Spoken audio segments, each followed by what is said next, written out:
Hi, I'm Noam Watley, maybe the only Tahm Kench player left in the entire world, here to explain to you the Tahm Kench changes that are now on the PBE, and how he's going to differ from his live version, as well as the implications for these.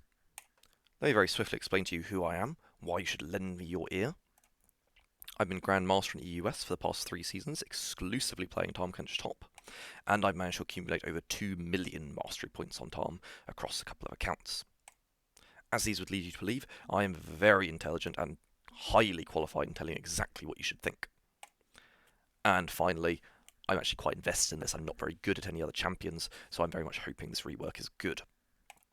So let's run through his abilities, old and new, very quickly. Passive and acquired taste, mostly the same. On-hit magic damage, however the damage from it is a bit lower, from 4% max HP damage all the way down to 2.5%. Quite a significant nerf, just over half the original amount. Still applies a stack of an acquired taste as passive, which we will move on to with his Q, particularly relevant. Tongue Lash.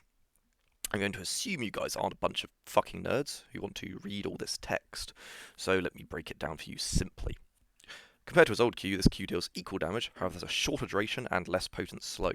The stun is reduced from 2 seconds to 1.5 seconds, as well as the cooldown being slightly higher in the early game. The compensation for this is that he has a heal upon it hitting an enemy champion, and also applies with Saku's passive, making it slightly easier to eat people.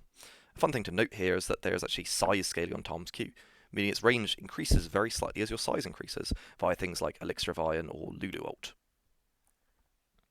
Regarding eating people, you can move on to his W, which has changed from Devour to Abyssal Dive, with his W Swallow now being on his ultimate. Instead of devouring people, which we'll cover later, his W is now a short-range blink that can be targeted anywhere and knocks up upon arrival. A few things to note about the ability: it's very slow and telegraphed to the opponent, and can be cancelled if you're CC'd during the initial cast. However, you can take allies along with you if you've devoured them, which is cool. The AP ratio is actually very high as well, which is something we'll discuss a bit later. However, overall, short-range blink that knocks up with quite a sizable cooldown on it. Now, Tahm Kench's E, Shield, Thicc Skin, 2 Cs. Now, the keen-eyed among you who have ignored my previous advice and actually started reading these tooltips will notice these two are basically the fucking same, which is great. It means I need to talk about less. The only minor difference here is now the shield will last slightly longer, from 2 seconds to 2.5 seconds, which is a nice little buff. And onto his R, Devour.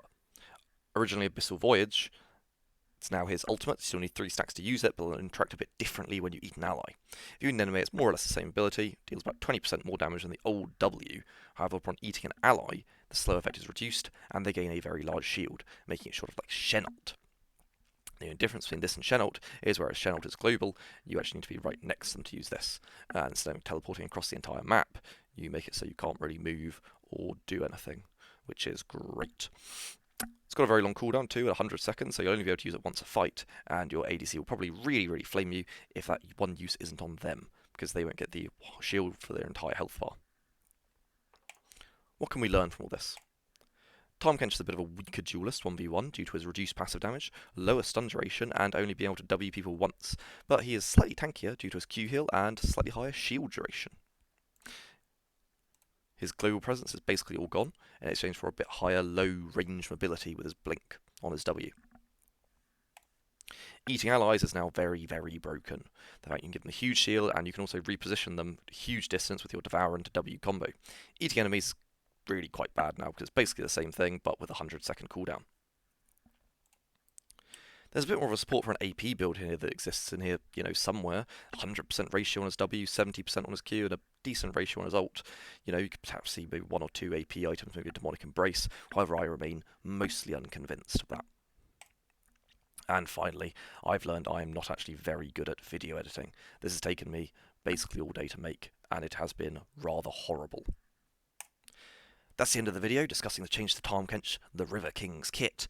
This is a river that's actually quite near my house that I've been to quite a lot, so I put Tahm Kench in the river where he belongs. All these are my socials. I will be my twitch.tv/NoAmWatley, and there's my Twitter. I'll be streaming rework Tahm Kench gameplay on the PBE hopefully tomorrow, and figuring out what's optimal on him. So thank you so much for listening. I hope you've learned a thing or two, and I wish you the best of luck if you choose to play this champion. Goodbye.